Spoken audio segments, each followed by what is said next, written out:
बोले नहीं देखा महाराज। अच्छा तो विचित्र भाषा बोलने वाले हंस को देखा है? नहीं देखा महाराज। अच्छा तो पुंसली के पति को जानते हो? नहीं जानते महाराज। नारद जी बोले तो कुछ नहीं कर सकते। अच्छा महाराज तो आप ही बताए दो। नारद जी बोले ऐसे थोड़ी बताएंगे, हमारे चेला बनो, बन जाएंगे। नारद जी ने सबको चेला बना दिया और समझा दिया। देखो बच्चों, दोनों ओर बहने वाली नदी का नाम है माया, जो सृजन भी कर रही है और संहार भी कर रही है। जिस बिल में जाने के बाद कोई नहीं निकलता उसका नाम मोक्ष। मोक्ष पदवी पाने के बाद कोई लौट के थोड़ी आता है। यदगत्वा न निवर्तन्ते। और विचित्र भाषा बोलने वाले हंस का नाम है शास्त्र। शास्त्र कहते कुछ है, मतलब कुछ और ही निकलता है। पुंसली माया के पति है माधव। 5 वस्तुओं से विनिर्मित भवन ये मनुष्य शरीर है। पंच महाभूत, पंच तन मात्राएं, पंच ज्ञानेन्द्रियां, पंच कर्मेंद्रियां, पंच महाप्राण, ये पंचाद्भुतम गृहम। ये सब रहस्य बताने के बाद सबको विरक्त कर दिया। दक्ष को पता चला कि मेरे 10,000 बेटा सबके सब बाबा बन गए, और नारद जी की वजह से। तब तो नारद जी पर बड़ा क्रोध आया और अपना क्रोध पी के रह गए। और अब की बार दक्ष ने 1000 बच्चों को जन्म दिया। नारद जी ने उनको भी कूट प्रश्नों में उलझा के उनको भी महात्मा बना दिया। अब तो दक्ष का क्रोध पारा से ज्यादा बढ़ गया और स्थिति आई के सामने से ही नारद जी आ गए। फिर क्या था, हजारों गालियां सुना डाली। अहो असाधो साधु नाम साधुलिंगे नत्वया असाध्वकार्मर्भकाणाम भिक्षो मार्ग प्रदर्शित। अरे भिगमंगों का रास्ता दिखाने वाले पाखंडी नारद, तूने मेरे नन्हे नन्हे से बच्चों को अभी दुनिया भी नहीं देख पाई और तूने बाबा बैरागी बना दिया। जा, मेरा शाप है नारद, तस्मात् लोकेषु ते मूढ़ न भवेत् भ्रमतः पदम। तेरा पैर एक जगह पर टिकेगा नहीं, तू ऐसा ही घूमता रहेगा जगत में। नारद जी चुपचाप मौन होकर के वहां से चले गए, कोई जवाब नहीं दिया। मन में सोचा अच्छा ही रहा, बाबा को एक जगह टिकना भी नहीं चाहिए। बहता पानी रमता जोगी अच्छा रहता है। नारद जी चुपचाप चले गए। दक्ष नारद जी की इस सहनशीलता से प्रसन्न हुआ, क्योंकि नारद जी चाहते तो बदले में चाहे जितने शाप दे सकते थे, पर उन्होंने ऐसा नहीं किया। अब की बार दक्ष ने 60 कन्याओं को जन्म दिया और दक्ष की इन्हीं 60 कन्याओं से संसार का विस्तार हुआ। इन 60 कन्याओं में 13 ब्याह दी गई कश्यप जी को। दिति, अदिति, दनु, काष्ठा, सुरसा, इला, ताम्रवशी, क्रोध, कद्रु, विनता, ये सब कश्यप जी की पत्नियां हैं। 27 कन्या चंद्रमा को ब्याही, अश्विनी, भरणी, कृतिका, रोहिणी, ये सब उनके नाम हैं। कश्यप जी की दिति नामक पत्नी से दैत्यों का जन्म हुआ। दिति की एक बेटी थी रचना। उस दिति पुत्री रचना का विवाह त्वष्टा मुनि के साथ हुआ, जिनके 2 बेटा हुए, विश्वरूप और सन्निवेश। विश्वरूप ब्रह्मज्ञानी था और इतना ब्रह्मज्ञानी अद्भुत था कि देवताओं का पुरोहित भी बना। परीक्षित जी ने पूछा, महाराज देवताओं के पुरोहित जब बृहस्पति जी हैं तो फिर भला विश्वरूप क्यों बने? बोले राजन, एक बार इंद्र अपने दरबार में नाच गाना देख रहे थे अप्सराओं का। इतने में उनके गुरुजी बृहस्पति जी आ गए, तो इंद्र ने गुरुजी को देखते हुए भी अनदेखा कर दिया। उसे लगा कि स्वागत के चक्कर में नाच गाने का आनंद किरकिरा हो जाएगा। तो गुरुजी समझ गए बात चला, हमको देख के मुंह घुमा रहा है। तो नाराज होकर के अंतर्धान हो गए। अब इंद्र ने चारों तरफ बहुत ढूंढा, गुरुजी का कोई पता नहीं। ब्रह्मा जी के पास आए इंद्र, पितामह हमारे गुरुजी नाराज होकर चले गए, क्या करें? ब्रह्मा जी ने कहा, एक काम करो, जब तक गुरुजी प्रसन्न न हो जाएं तब तक विश्वरूप से मार्गदर्शन प्राप्त करो। सारे देवता विश्वरूप के पास आए, प्रार्थना करी। विश्वरूप ने पहले तो मना किया, अरे भाई पौरोहित कर्म करने से ब्रह्म तेज क्षीण होता है। हम लोगों का तो एकमात्र धन है शिलोंक्ष वृत्ति। अकिंचनानाम ही धनम शिलोंक्षणम। शिलुंश वृत्ति आप जानते हैं? खेतों से जब अनाज फसल काट ली जाए तो जो 2-4 दाने पड़े रहते हैं उनको बीन करके ले आना, उसको कहते हैं शिला। और जहां अनाज का व्यापार चलता हो, व्यापार जब संपन्न हो जाए, शाम को दुकानें बंद हो जाए, तो व्यापार से गिरा हुआ इधर बिखरा हुआ जो 2-4 दाने पड़े उनको उठा लाए, उसको कहते हैं उंच वृत्ति। तो खेतों से शिला बीन लाना और दुकानों में बिखरे हुए अनाज के दानों को बीन लाना और उसी के द्वारा उधर भर करके अपना जीवन यापन करना, ये सबसे सर्वोत्तम पावन पवित्र वृत्ति मानी जाती है। शिलोंश वृत्त्या परितुष्ट चित्ता। वीतराग महापुरुष होते हैं, वो इसी वृत्ति से ही अपनी जीविका चलाए। अकिंचनानाम ही धनम शिलोंशनम। अरे जीवन निर्वाह के लिए ही तो कुछ चाहिए और इतने में जीवन निर्वाह हो जाता है। ये विशुद्ध वृत्ति मानी जाती है। हमको कुछ कामनाएं हैं नहीं, इसलिए हम पुरोहित कर्म करेंगे। और देवताओं ने ज्यादा ही अनुनय विनय करी तो फिर स्वीकार करना पड़ा, अच्छा ठीक है। विश्वरूप पुरोहित बने और इंद्र को सर्वप्रथम नारायण कवच का उपदेश दिया।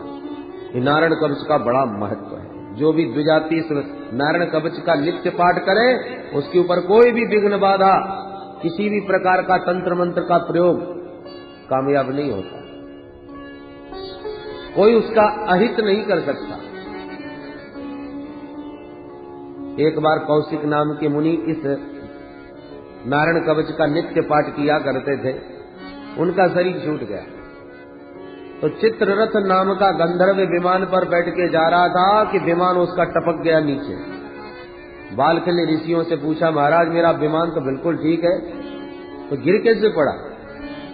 बालखिल्य ऋषियों ने कहा, इस महात्मा के नारायण कवच का पाठ करने से हड्डियों में चुंबकीय शक्ति आ गई, इसलिए जब तक इस महात्मा की अस्थियों को जल में प्रवाहित नहीं करोगे तब तक तुम्हारा विमान उड़ने वाला नहीं। आश्चर्यचकित रह गया चित्ररथ कि मरने के बाद महात्मा की हड्डियां ही नीचे टपका लेती है। इतना अद्भुत चमत्कार। बालकल्य वचनात् अस्किन्यादाय विस्मिता। आश्चर्यचकित रह गया। परंतु अब विश्वरूप ने बड़ा भारी यज्ञ करवाया देवताओं की शक्ति बढ़ाने के लिए। पर जोड़ जोड़ से नाम तो देवताओं का लेके आहुति देते हैं और धीरे से दैत्यों के नाम की भी आहुति डालते हैं, क्योंकि दैत्य इनके मामा जी लगते हैं। तो इंद्र समझ गए, इंद्र को क्रोध आ गया कि गुरुजी गड़बड़ कर रहे हैं। तलवार उठाई और गुरुजी के तीनों गर्दन काट दी। 3 सिर थे विश्वरूप के, तीनों सिर काट दिए, ब्रह्म हत्या लग गई। तब इंद्र उस ब्रह्म हत्या को 4 भागों में बांट दिए। पहला भाग पृथ्वी को दिया जो ऊसर भूमि के रूप में है, दूसरा भाग जल को दिया जो झाग के रूप में है, तीसरा भाग वृक्षों को दिया जो गोंद के रूप में है, चौथा भाग स्त्रियों को दिया जो रजो धर्म के रूप में है। 4 लोगों में ब्रह्म हत्या बांट करके इंद्र तो बच गए, परंतु त्वष्टा मुनि को क्रोध आ गया कि मेरे पुत्र को पहले गुरुजी बना लिया और बाद में अपना कार्य सिद्ध करके उसकी हत्या कर दी, छोड़ूंगा नहीं इंद्र को। इंद्र शत्रोर विवर्धस्वामाचरम जय विद्विषम। इंद्र को मारने की भावना से एक बड़ा भारी यज्ञ किया। यज्ञ में थोड़ा सा मंत्र त्रुटि हो गई, जिसके फलस्वरूप उस यज्ञ कुंड से बड़ा भारी एक असुर पैदा हो गया, जिसका नाम वृत्तासुर। आदेश दिया इंद्र के वध का। वृत्तासुर चल पड़ा।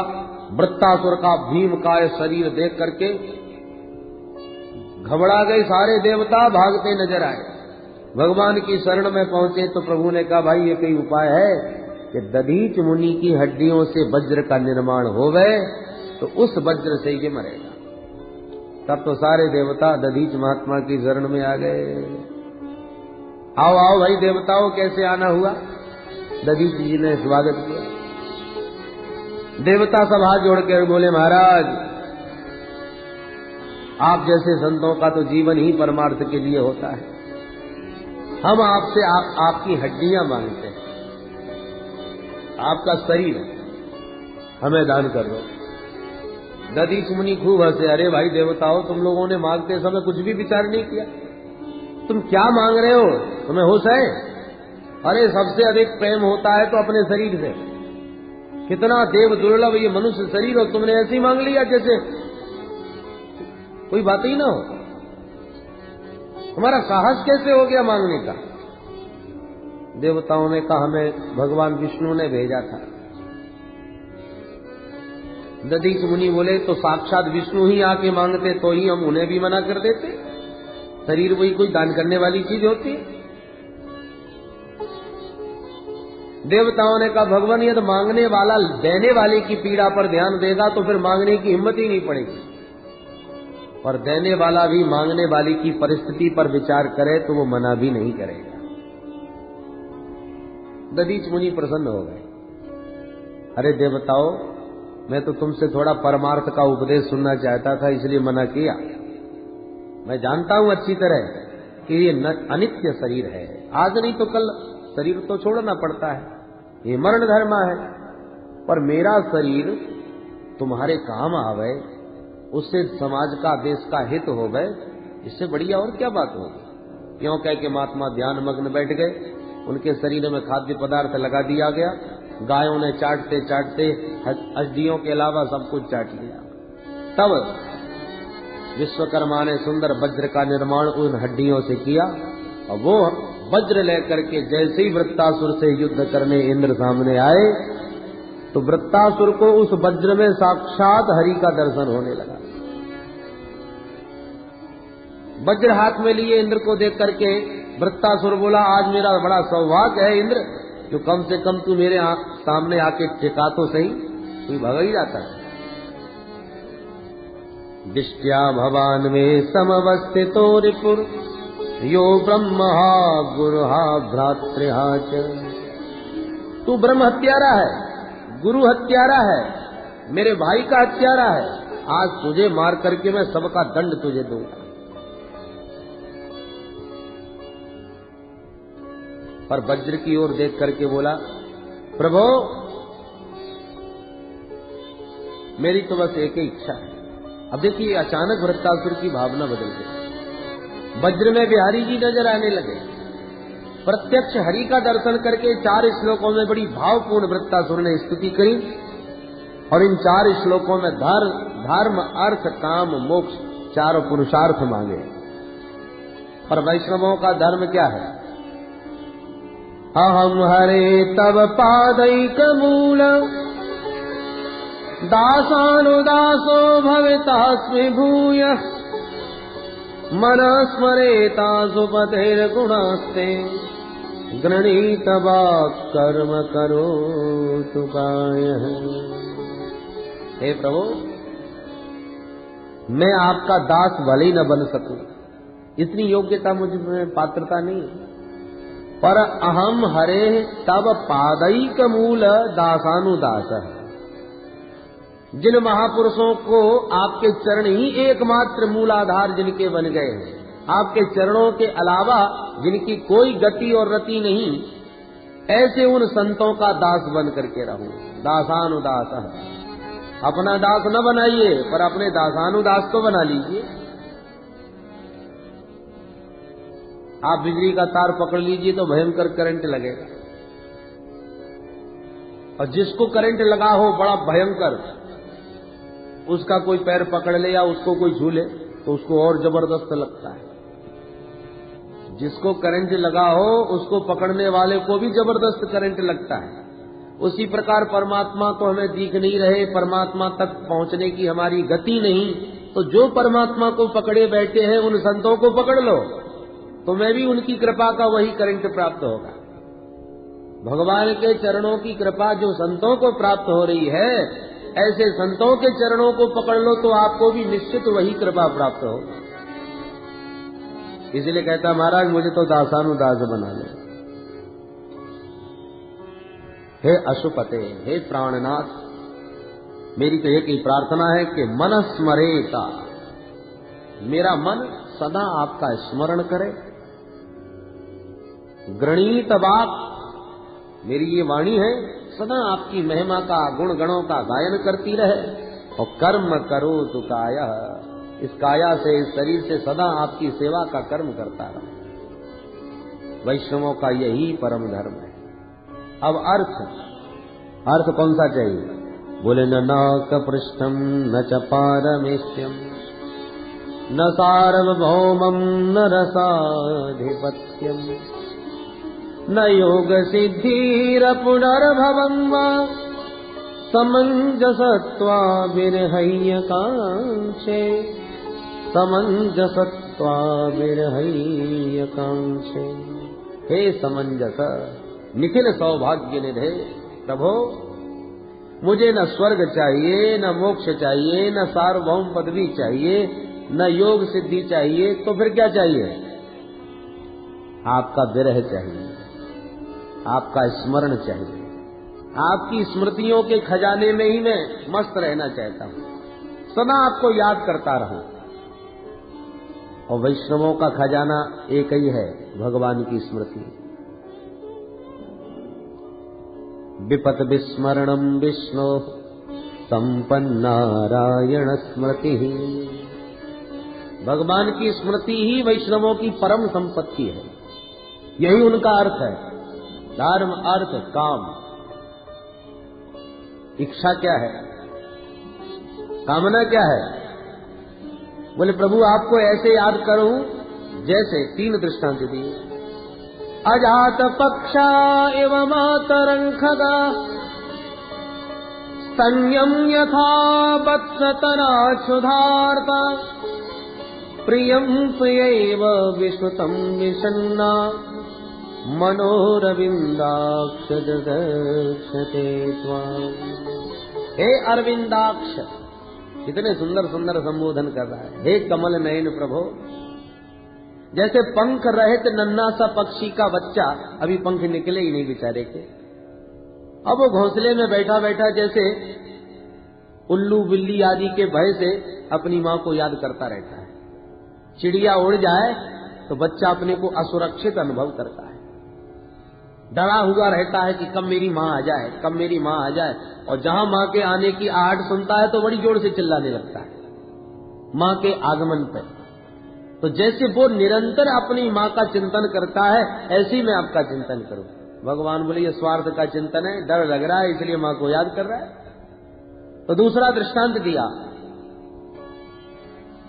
स्तन्यम यथा वत्सतराक्षुधार्ता। जब वन में घास चरने के लिए गई हुई गौ माता का जैसे घर में नन्हा सा बछड़ा स्मरण करता रहता है। स्तन्यम माने जो माँ के दूध पर ही निर्भर है, अभी बाहर की वस्तुओं को नहीं खाता। वह क्षुधातुर वृषभ, नन्हा सा बछड़ा, भूख में विकल, जहां सूर्यास्त होते देखा कि माँ के आगमन का समय हो गया, ये जानकर के रमाने लगता है, रस्सी तोड़ने की चेष्टा करता है, छटपटाने लगता है माँ से मिलने के लिए। वत्सतराक्षुधार्ता, ऐसी मैं छटपटाऊं आपसे मिलने को। भगवान बोले यहाँ पर भी स्वार्थ, ये भूख का भजन हो रहा है। गो माता आकर के जब चकाचक दूध पिला देती है, फिर वो तड़फ नहीं रह जाती बछड़े में। तब तीसरा दृष्टांत देता है, प्रियम प्रियैव विश्रुतं विषण्णा। जैसे परदेश गए हुए प्रियतम का उसकी प्रिया घर में बैठी बैठी प्रतिपल स्मरण करती है, ध्यान करती है। एक कन्या का विवाह हुआ, पढ़ी लिखी बिल्कुल नहीं, कुछ ही दिनों में उसकी अत्यंत रति अपने पति से हो गई। पर जब कुछ दिनों के बाद पति परदेश जाने लगे तो बेचारी रोने लगी, घबराने लगी। पतिदेव ने कहा देवी चिंता न करो, मैं मात्र 10 दिन के लिए जा रहा हूं, 10 दिन बाद लौट आऊंगा। वो देवी बोली महाराज जी 10 दिन कितने होते हैं? वो बिल्कुल भी पढ़ी लिखी नहीं। पति को लगा अब कैसे समझाऊं इसे, तो उसने दीवार पर 10 लाइन खींच दी। देखो सवेरे उठते ही 1 लाइन मिटा दिया करो, और जिस दिन ये सारी लाइनें मिट जाएंगी उसी दिन मैं आ जाऊंगा। उस भोली बाली को ये समझ में बात आ गई। पतिदेव लाइन खींच के चले गए। अब बेचारी जगते ही सबसे पहले दौड़ के वो लाइन मिटाती है और प्रसन्न हो जाती है, इतनी लाइन कम हो गई, आज ये लाइन कम हो गई, बस अब 2 लाइन और बची है। तो ज्यों-ज्यों लाइनें कम होती जाती हैं, त्यों तो उसकी उमंग बढ़ती जाती है मिलने की। और जब एक लाइन बची तब तो उसका धैर्य ही खोने लगा। और जिस दिन उसने अंतिम लाइन को मिटाया, उस दिन तो उसका एक एक पल काटना मुश्किल हो गया। जहां आहट होती है कि भागती है दरवाजे की ओर। तो जैसे प्रतिपल उसकी एक विकलता बढ़ती जाती है अपने प्रियतम से मिलने की, ऐसे ही प्रतिक्षण प्रतिपल मैं आपसे मिलने के लिए लालायित रहूं। प्रियम प्रियैव विश्रुतम विषण्णा मनोरविंदाक्ष दृदक्षते त्वाम। ऐसी आपसे मिलने, आपको देखने की उत्कंठा मेरे मन में जगे। भगवान को ये दृष्टांत उपयुक्त लगा। वैष्णवों का यही कामना, यही इच्छाएं होती है। अब अंतिम पुरुषार्थ मोक्ष। वृत्तासुर कहता है जन्म मरण छूट जाए ऐसा मोक्ष मुझे नहीं चाहिए। मैं तो कहता हूं कर्मानुसार चाहे जितने मेरे जन्म हो, चाहे जितनी बार मरूं, उसकी चिंता नहीं है। तो फिर क्या चाहते हो? बोले ममोत्तम श्लोक जनेषु संख्यम, ममोत्तम श्लोक जनेषु सख्यम, संसार चक्रे भ्रमतः स्वकर्म भी, पन्माययात्मात्मज दारगे, स्वासक्त चित्तस्य नाथ भूयात्। जन्म मरण चाहे जितने हो, पर हर जन्म में उत्तम श्लोक जनेषु सख्यम,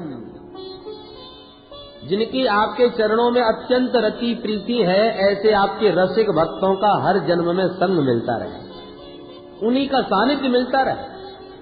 आपकी माया में मोहित चित्त वाले, संसार के स्त्री पुत्रादिकों में रति करने वाले संसारियों का संग कभी न मिलेगा।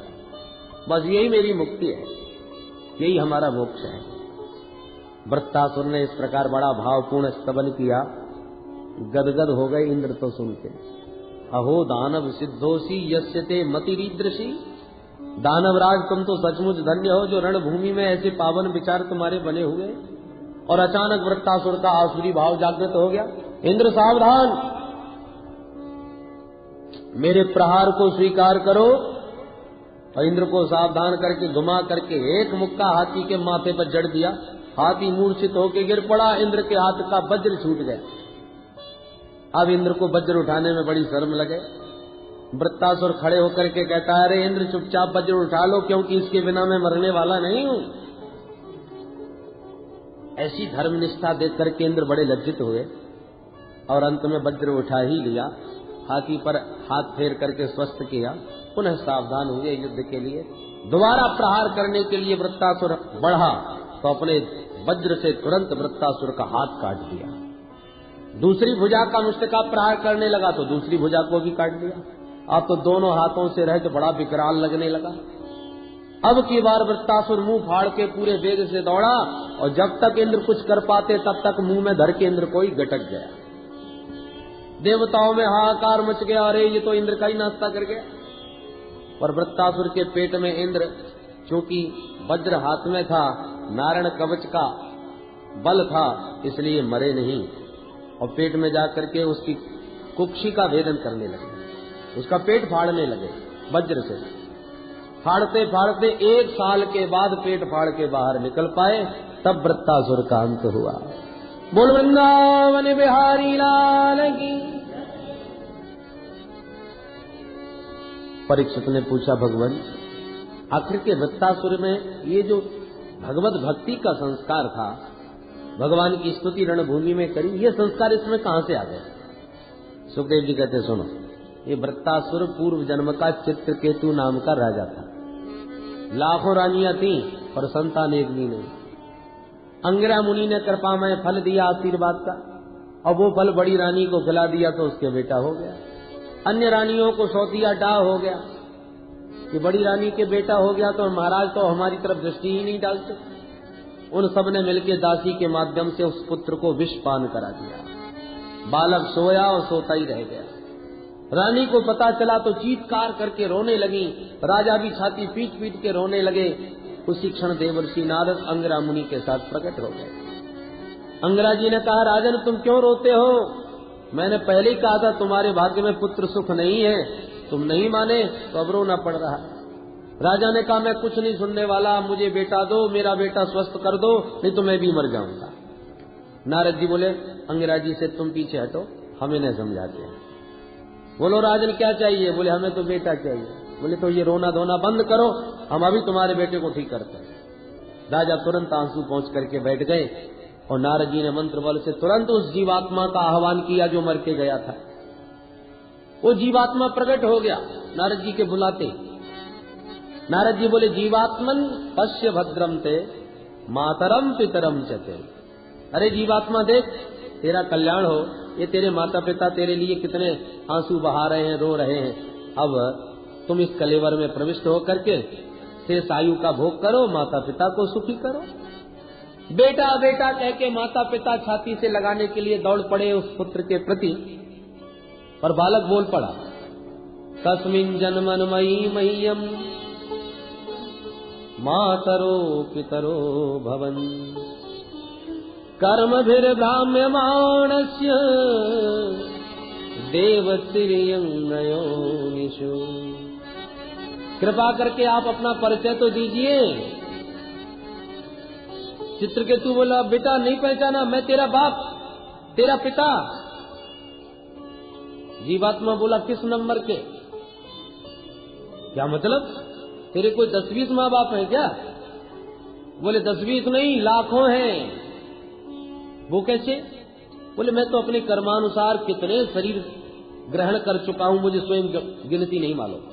कर्मभिर भ्राम्यमाणस्य देव तिर्यंग नयोनिषु। कुकर सुकर की योनि में भी गया, कुत्ता बिल्ली चूहा आदि भी बना, मानव भी बना, बड़े बड़े देवलोकों में भी गया। तो नीचे से ऊपर तक लाखों मैंने शरीर धारण किए हैं, और जब भी शरीर मिलता था तभी उस शरीर का कोई न कोई माँ बाप मिलता था। इसलिए आप कौन से नंबर के माँ बाप हो, किस शरीर के माँ बाप हो? नारद जी बोले राजन परिचय दो जल्दी। राजा ने कहा बस हो गया परिचय। हम रोते रोते आंख फोड़ बैठे, और ये देखो हमसे परिचय पूछ रहा है, हमको पहचानता तक नहीं। अब मैं समझ गया ये सब नकली संबंध है, शरीर के साथ बनते हैं और शरीर के साथ छूट जाते हैं। अब तो मैं शाश्वत अपना संबंध प्राप्त करना चाहता हूं, जो सचमुच का कभी हमसे अलग नहीं हो सकता, वो नित्य संबंधी कौन है? तब नारद जी ने उपदेश दिया, और चित्रकेतु ने शंकरषण भगवान की उपासना करी, अंत में विद्याधर लोक को प्राप्त कर लिया।